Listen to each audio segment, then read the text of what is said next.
I keep having the same conversation. A seller calls me, they listed their home 3, 4, 5 weeks ago, no offers, maybe a handful of showings, and they're frustrated because their neighbor sold in 2022 in a weekend with multiple offers over asking. And I get it, that was real, that happened, but that's not this market. I'm Tyler Gibson with the GPG team here in Central Florida, and I help people make smart real estate decisions so they don't end up stuck in the wrong area.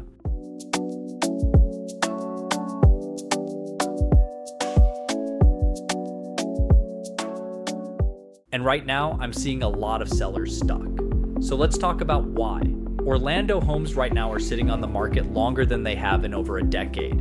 In January, the average days on market hit 81. That's the highest it's been since 2016, and even heading into spring, we're still looking at homes averaging around 54 days to go under contract.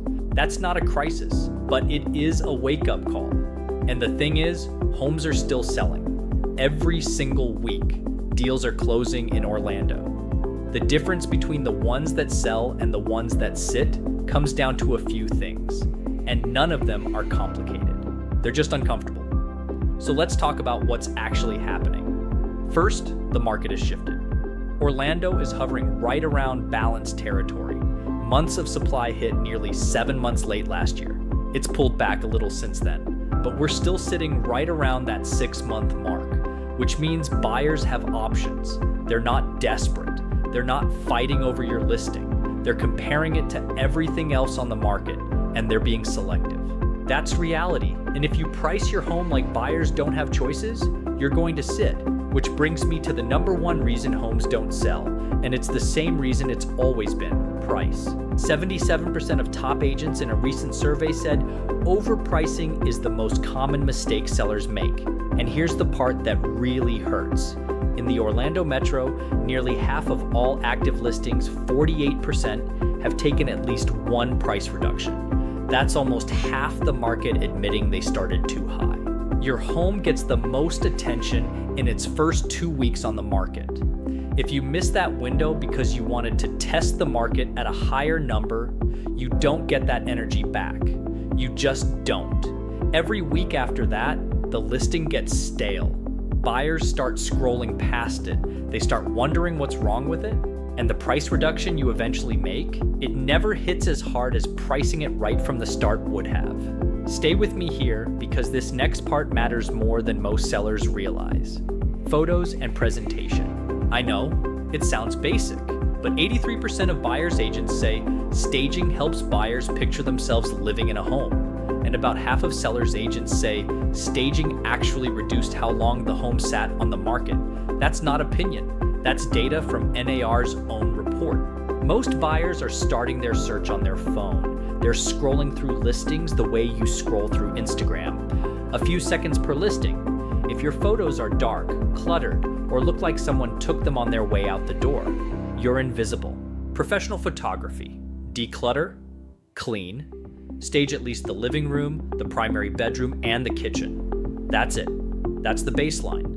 And a lot of sellers still aren't doing it. Now here's something that's specific to Florida, and it's quietly killing deals. Insurance. The average homeowner's insurance premium in Florida hit over $200 last year. That's an 18% jump in a single year. And when a buyer goes under contract on your home and their insurance quote comes back at $6,000, $8,000 or more, especially if you've got an older roof, that monthly payment changes, sometimes enough to blow up the deal entirely.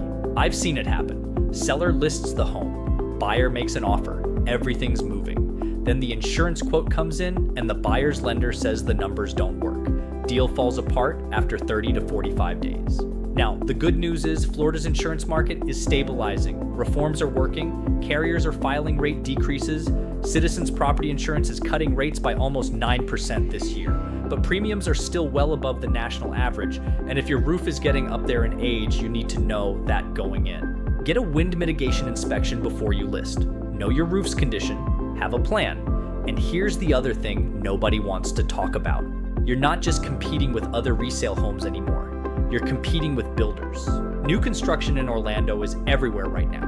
Horizon West, Lake Nona, Celebration, Claremont, And those builders are offering rate buydowns as low as 4.99%, closing cost credits up to $15,000, and homes that can close in 30 to 90 days. So when a buyer walks through your 2005 resale that needs a new kitchen and then drives 15 minutes to a model home with modern finishes, a warranty, lower insurance, and a bought down rate, that's your competition. Does that mean resale can't win? No.